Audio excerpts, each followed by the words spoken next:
Hey, hello YouTube, Trademark Kill here, and today we have another RWBY Talk video. I know these are kind of the only videos I post, but I hate my life because of work. Sucks. Yeah. But anyway, before we get into today's video, I just want to give you guys a quick update on what's going to be happening with these videos. It's nothing major, just a format change. Usually I do like a rundown before I get too much into the episode with some brief comments and thoughts. I'm not going to do that anymore because I find it makes my videos way too damn long, and I'm a little bit more stumbly even though I kind of have a script written and I have some ideas and pointers I want to hit. I don't want to do that anymore because I want to make my videos more viewer friendly. So, and one way I'm going to do that is by condensing down the video by not talking about the full rundown of the entire episode, just some key points, thoughts, and the predictions for the later episodes. So this episode was episode 6, so we may or may not get a World of Remnant next episode. We had one 2 weeks ago because it went I think it went episode 3, World of Remnant like usual after every third episode. Chapter 4, another World of Remnant, and we had chapter 5. So because we had that extra World of Remnant due to Thanksgiving, I don't know if we're going to have another World of Remnant next week. But with what happened in this episode, I wouldn't doubt it. And I also wouldn't doubt them not going about not directly answering what just happened at the end of this episode. But we'll get to that in a second. But be prepared that there might be a World of Remnant next week. So this episode was really cool because we start on Team Ranger and we also get a lot of information on Weiss. Holy shit, is there a lot of information on Weiss. And I said some things. I want to start talking about Weiss first. I said that she might be fighting her father, or that her performance would kind of go against her father. Although it didn't do it in as a direct way as I thought it would. It was a song that she sung, that Weiss sung, and I actually kind of did my best to transcribe the lyrics, and they are as follows. I am not your pen, not another thing you own. I was not born guilty of your crimes. Your riches and your influence can't hold me anymore. I won't be possessed, grounded by your royal test. I will not surrender, this life is mine. Now, part of me thinks this is a verse from Mirror Mirror Part 3, because we had Mirror Mirror Part 2 in episode, I think it was episode 6 of last season. I'm actually going to check that real quick. And as it turns out, no, I'm wrong, because the chapter 6 was fall. Oh, shit. Whoops. Anyway, yeah, I would not be surprised if this is Mirror Mirror Part 3, and this is kind of the final breaking point of the kind of Mirror Mirror arc of the songs, and as well as the final development of the character. Because after the performance, they have the auction. They're in the ballroom, or whatever you want to call it, and they have paintings up there being auctioned off, and proceeds are going to Vale. But Weiss doesn't seem too happy about this. She actually tries to walk away from her father because apparently she's being forced to be pinned to her father's hip the entire time. Her father grabs her, asks her what she's doing. She said she was going to get a drink, which I don't know if they're drinking liquor. I think she's only 17, so I'd watch your ass there, Jock. But anyway, yeah, she said, her father says, well, we have people for that. And, Weiss plays it off, says she can do it herself. And she goes to look at the painting that is the painting of the kind of the walkway down to Beacon Academy, where they had the Crow and Winter fight in Volume 3. And there she meets a character named Henry Marigold, who is voiced by Alejandro Saab, and I will continue to point that out every time I see it, because even though I'm not necessarily a fan of his content on YouTube and Twitch, I am a huge fan of his voice work. So every time I hear his voice in any of these RWBY episodes, I will point it out and tell you to go check out his channel, Alejandro Saab, or Kagi Films.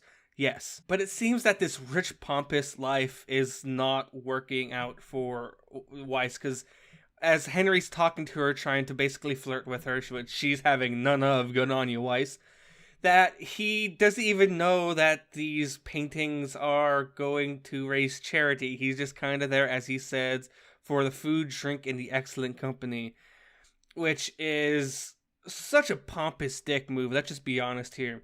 And yeah, she dismisses him immediately as soon as he kind of disregards the whole fundraiser thing.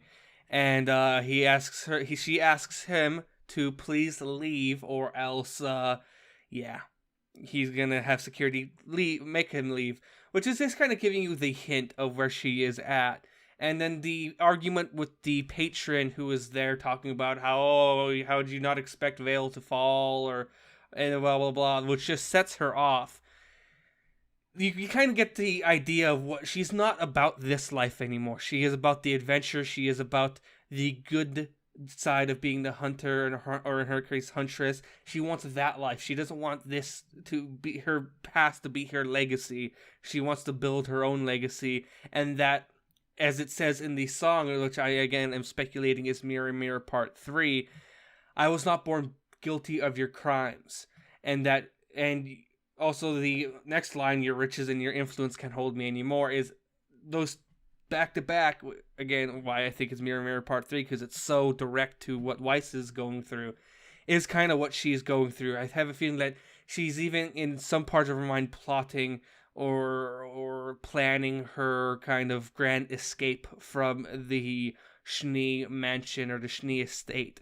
So that's kind of where she's at right now, and she even goes to the point where when she's yelling at one of the patrons of the auction, the patron who is disrespecting Vale, that when her father comes over to get her to stop, he mentions the family, that you're making a mockery or disrespecting the family, one of the two. She has nothing to say about it, but yelling at him to let her go. She breaks free of his grasp, but then falls on the ground, which then something interesting happens. When she falls to the ground, the glyph circle appears, and what we call, at least as of right now, is an Antigrim Boratusk.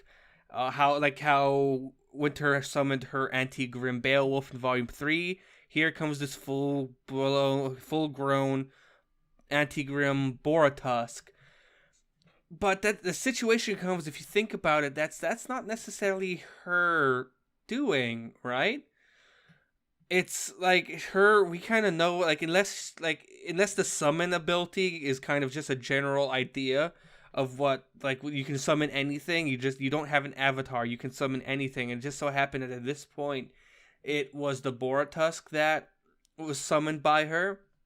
That's the only real connection, but the thing you identify her with is the giant possessed suit of armor that she was fighting, and you kind of relate that to her. The only thing the Boratusk has in relation to Weiss is that in Volume 1, she had that one-on-one fight in Professor Port's class with the Boratusk, which she had to defeat the Boratusk, and that's when the whole leadership things happened, if you guys remember back to Volume 1. So that's the only, quick, related thing that she has going for her, is that Boratusk was a callback to Volume 1.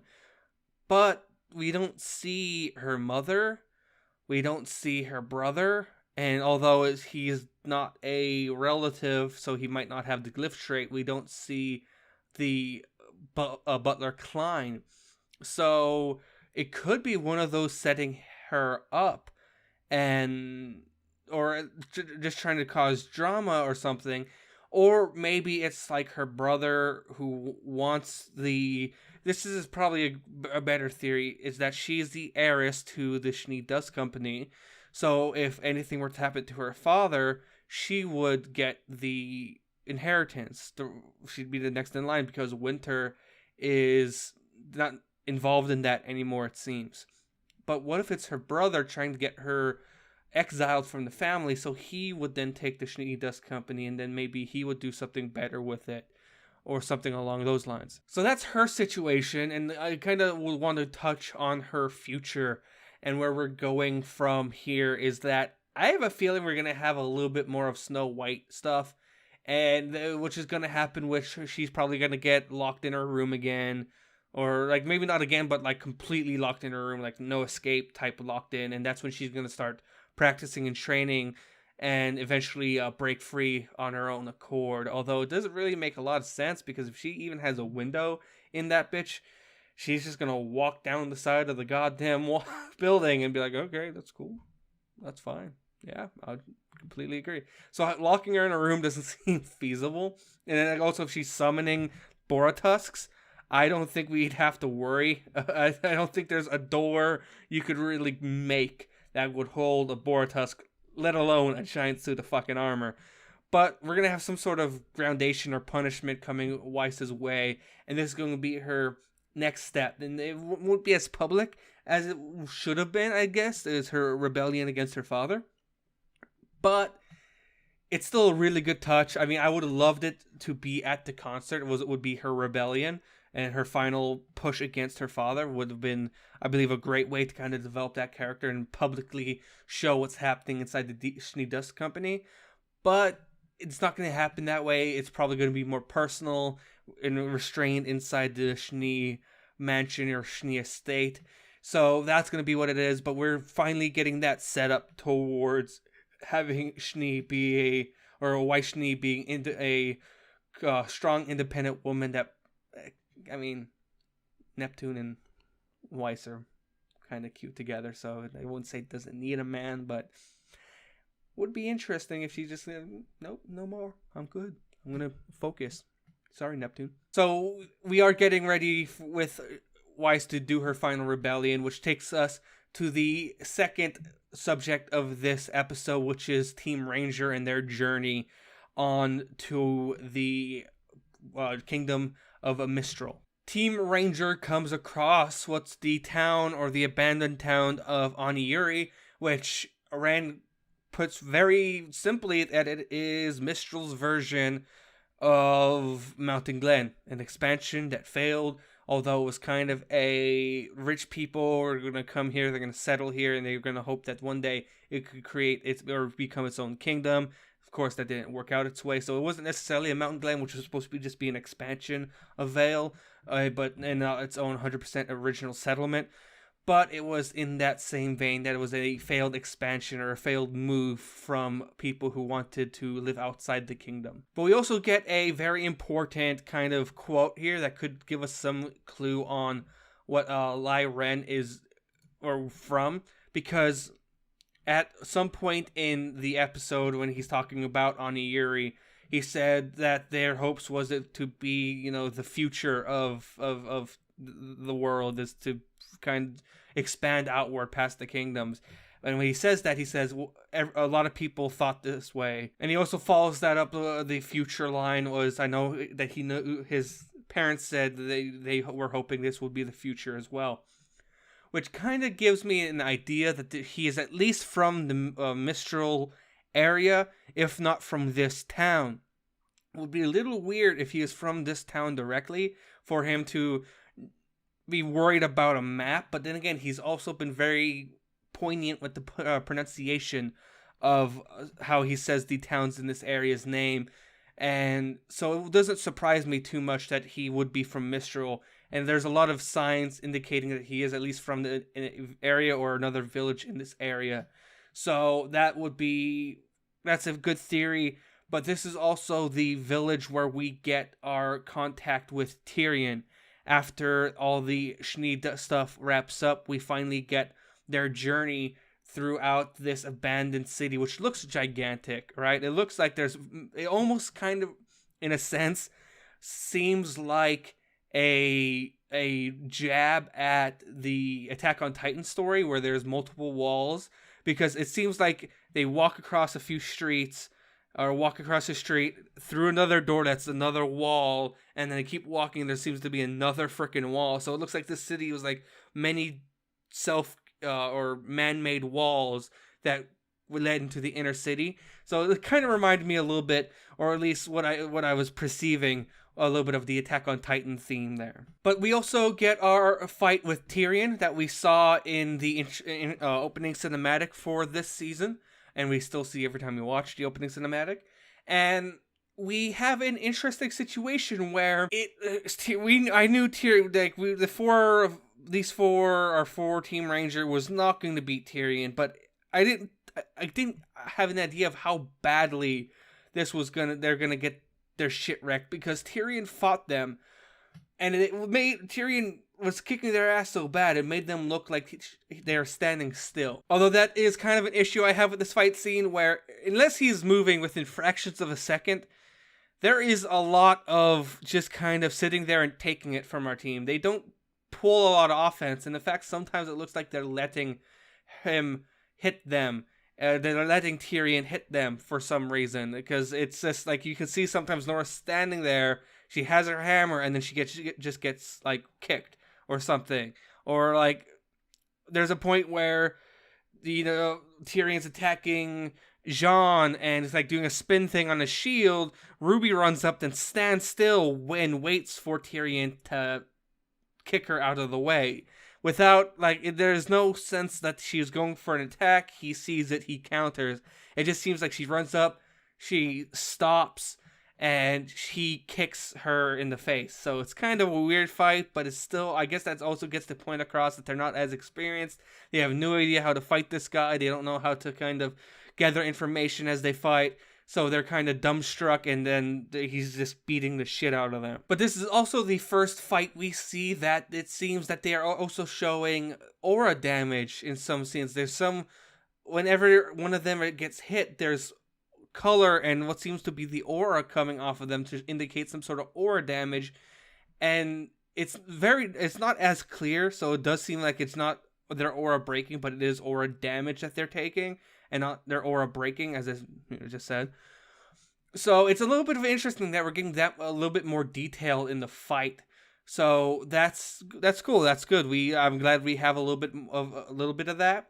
But he does break RWBY's aura really fast, and it is astounding. Like, he kicks like maybe 5-6 shots he gets in on her.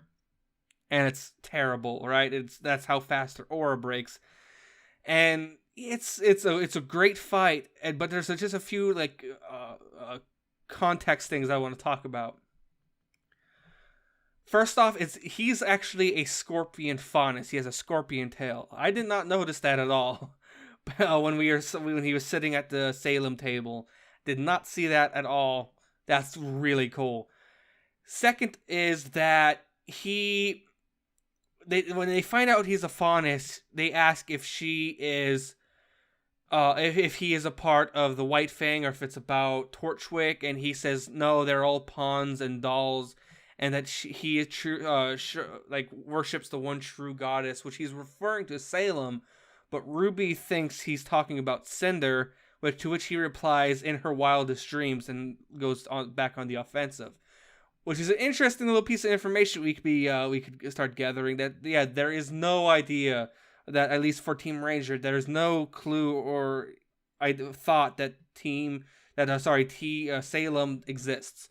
So that's an interesting little bullet point there. Also, there's this kind of funny moment where RWBY shoots Nora with a lightning bullet. And Tyrian sees this and just get like his jaw drops. He's like, "Oh, isn't that ironic?" Or "Oh, the irony." But if you guys know anything about script writing and story development, there is something called dramatic irony, which is when the audience knows something but a character or characters do not. So he's saying it's ironic that a teammate just shot another teammate and took her out. That's ironic to him, but it's dramatic irony that he doesn't know that was on purpose to give Nora the electrical charge. So he's talking about it, something being ironic that is then turning him or making it ironic for him. So yo dog, I heard you like your irony, but it was a cool little moment. I just wanted to point that one out. But we end it on a moment that's kind of weird where RWBY's getting her ass kicked. She gets kicked in the stomach, which is funny as hell, by the way, because Lindsay Jones and Michael Jones, back on the Extra Life 2016 stream, announced that she's pregnant. So she gets kicked in the stomach like a I don't want to use it, but like a ninja abortion, I guess. It's kind of another ironic moment in this story, but that's the situation where when that happens, it looks like her aura completely breaks, right? It even sounds like there might have been like a rib crack or something. So that's the situation. But she goes flying. She walks up to her, readies his scorpion tail, and it's two characters, Nora and Ren. Nora's trying to help Ren up. He's laying down because he got hit, like he got his ass beat too by Tyrian. So those two are preoccupied. But Jean just stands there, looks at RWBY, and then just clenches his eyes closed and looks away. When, if you didn't just fucking learn, your girlfriend just fucking died in the previous volume, and you're just gonna stare at another friend dying.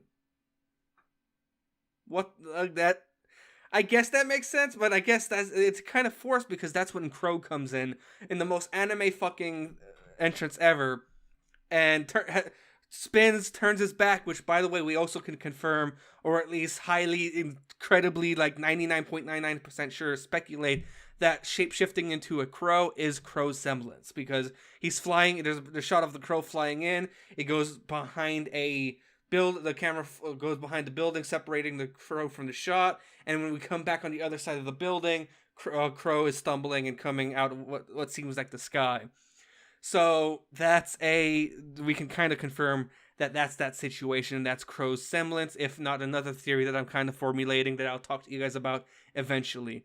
But he comes in, he flies through a building, turns his back so like RWBY's here, he lands here, and as he lands, he turns his back and like parries the scorpion tail with the sword that's on his back, his sword side that's on his back, but it looks like the scorpion tail like breaks into the sword a little bit, which that's how much power he was packing behind that strike, which was also kind of scary because he was supposed to bring RWBY alive, and if that had hit RWBY, that would not have been a very alive RWBY to bring back to Salem. So again, I know I was trying to avoid the recaps, but I'm trying to add some thoughts here, but there's been some inconsistencies in this fight scene, but it's still one of the best episodes we have had this entire season. So it was a cool scene. It was a great fucking entrance. But I just want to talk about briefly of what might happen in the next episode. I would not put it past them in any shape or form or way to have next episode not involve RWBY at all, or at least only catch a glimpse of RWBY at the end, like a teaser for the next episode, next real episode, whenever that might be, next week or in 2 weeks, depending on what they're gonna do with the World of Remnant, right? But I would not be like surprised at all if we get Blake, Weiss, or Yang in the next episode and not RWBY, and they leave this on a hard cliffhanger. So it would be because this is chapter 6, and if you remember, chapter 6 of volume 3 was when they left us hard on the cliffhanger for Yang, and what happened to Yang with when she supposedly broke Mercury or attacked Mercury. So this would line up with that, and then what happened then was World of Remnant hit. Then there's a few weeks break because that happened along Christmas, and then this actually could kind of, because next week would be the 17th, so it could happen again where we have a week break, and then we have chapter 7, which is going to be not involving RWBY and be another cliffhanger, because what happened with chapter 7 in volume 3 was the beginning of the end. It was the backstory of Cinder and Team Crime. So that's that. So we could possibly get a repeat and a some sort of pattern going with how they do this episode here, and they could do a kind of a mirror of volume 3. But I have a feeling, as I said, I still don't have many bad thoughts in I still do think we're gonna get some sort of backstory with Crow, his tribe, and possibly the involvement that he has with Tyrian, which is going to make a rift between Team Ranger and Crow. I still think that's going to happen, but I do not think we'll get the resolution to the Team Ranger part of Chapter 6 until 2-3 weeks on, like, Chapter 8 is when we might come back to Team Ranger, and after the World of Remnant and after Chapter 7, that will probably be, my guess, Blake and Yang. So, that's actually it. This is a very long video, trying to do this new thing and try to be a little bit funnier, but thank you guys for watching. Hopefully I can get these videos down a little shorter, more often for you guys. But, as always, like, comment, and subscribe, and Tramer Kills out. Peace.